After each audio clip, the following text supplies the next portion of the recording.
Hello YouTube, we're back with the DF704. I've got about 70 hours on this thing now. I thought I'd give you guys an update on some of the things I found, some of the things I like, and some of the things I don't. Once again, this is a discount product at a discount price, so don't be thinking you're going to pay half price and get all the functionality or amenities of a John Deere. It's not going to happen. So far, we're 70 hours on. It's been a really good tractor. The engine's been very strong. Transmission is still a little bit glitchy. Goes into high, low, and medium range with no trouble, but it's really warm out right now, so we'll see how it does come winter. What we're going to do here today is I'm trying to renovate a pasture, which would be this one. As you can see, it's deeply brushed over. So we're going to try to mow all the brush down, with the exception of some of the bigger trees, which is why I've got this beat up old rough cut mower. Paid $500 for it. I'm not going to buy a new one just to beat the crap out of it. In these pastures, we hit quite a few rocks and stumps and crap too. These tractors got a 540 and a 1000 PTO, and what I like about that is all the implements I have run on 540, but they're all made for like a 40 horsepower tractor. This is a 70, so this thing makes 540 RPM at the PTO if you're at about 2045 RPM at the engine. So instead of going 2045, I run the engine at about 1100, put the PTO in 1000, and then I get about the same RPM at the implement. The tractor is just loafing along.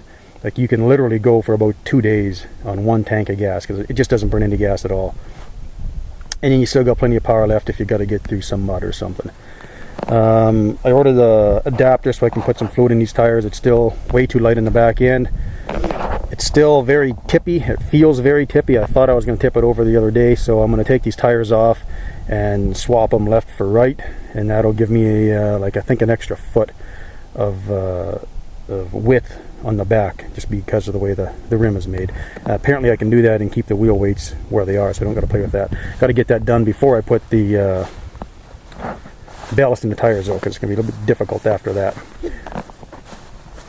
On the front end loader, the bale forks on it, this has nothing to do with the tractor. The bale forks are way too weak. I just demolished one side of them, so I built this.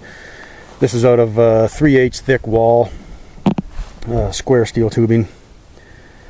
And if you take the bucket off the normal loader, the two arms, left and right, are completely independent. There's nothing connecting the two. So if you had to lift one, like one of these arms up to hook up to your next implement, only one of them would go, the other one wouldn't move, so it was a real pain. So when I welded up this thing, I actually welded it right between the arms so that now they're mechanically connected permanently. And obviously I can still put the bale fork on. I got like a 5-foot spear in the top and 2 3-foot spears on the bottom, well, 2.5 I guess. So when the bucket goes on, the 2 bottom spears come off, but the top one I can still put on. So if I wanted to, I could still move a bale with it, and it will pick up a bale with no trouble at all. We did put the larger cylinders that had like 1-inch bore on there. I put a 2-inch bore. They're the same size as the lift cylinders now, so whatever this thing will lift, it will tilt with no trouble at all. Yes, we've actually got just about 79.9 hours on the odometer. Done the 50-hour inspection. There is a lot of oil to drain in this thing and a lot of places to drain it. Take your time, plan a day to do that and replace all your oil and filters at 50 hours, and trust me, do it. Each of these oil filters has a magnetic plug, and those things came out looking like a chia pet.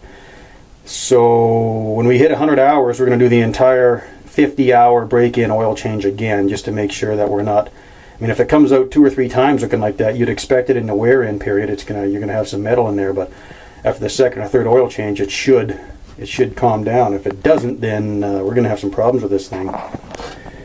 The weather stripping on the side, it's pretty much gone. We're gonna have to glue something else on there. Rest of the cab has held up quite well.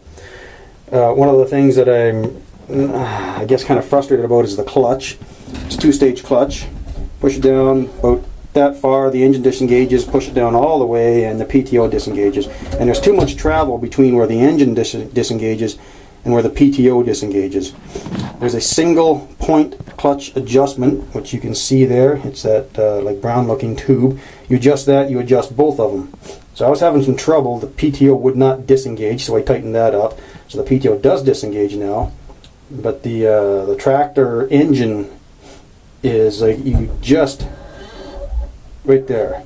It's like an inch of travel and the engine disengages. So I would like to get those things a little bit closer together if I can, because pushing it down all the way is easy enough for me, and you have to get it down all the way to start the engine. It's hard for the wife. She doesn't have quite as much strength to get that clutch all the way down to get the engine started. The key is a bit wonky. It's starting to turn, and like this thing here turns. So I mean that's nothing. You just tighten it up, right? It's not a big deal, but it's little things like that that you got to stay on top of. Maybe you do with all tractors, I don't know, but with these Chinese ones you definitely do. The hand throttle, I popped this thing off once because I had gone back too far. Again, not a big deal, just popped it right back on again. Everything else about this I'm pretty happy with. If you're going to get this thing and you live someplace like in the southern states, for the love of God, get yourself an air conditioner, because the fan I have just doesn't quite do it. Or don't get the cab. If you live in Alberta, where I do, you pretty much want the cab because you'll sweat through the summer, but you'll love it in the winter. So we'll fire this thing up. We'll get the PTO going, and then we'll show you some mowing, some of the things we do with this thing. So I've got the PTO selected to 1000. We'll let the clutch off a little bit. We'll get this thing going first. There we go. And now we'll start doing some mowing. So we got this thing spinning, got the PTO at 1000 RPM, the implement's working. The first thing I want to do is get my engine RPM up a little.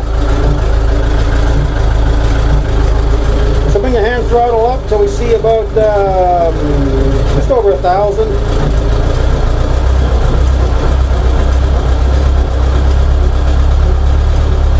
When you get there, give the throttle a tap and it'll speed it up to what it should be at.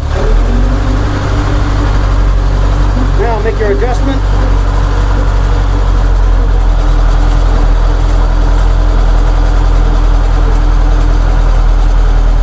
About 1100. I'll keep it in medium range and between first and second gear.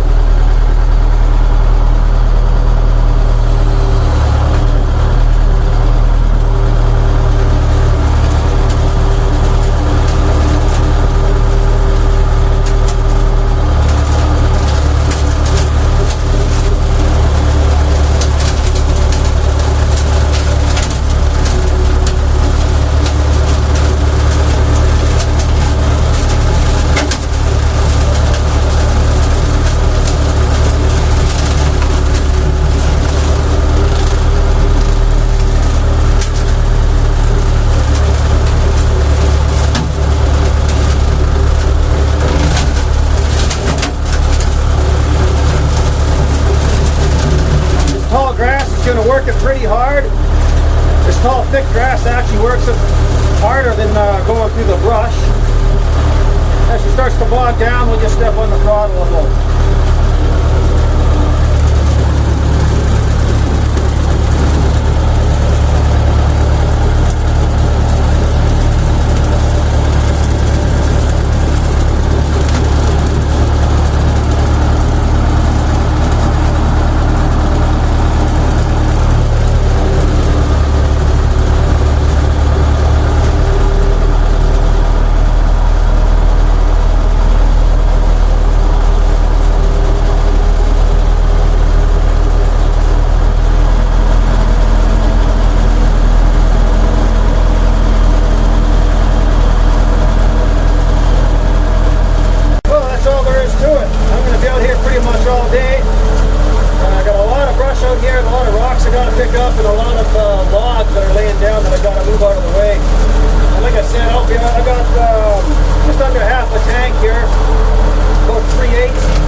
Will last me at least, I'm guessing, probably at least 8 hours out here.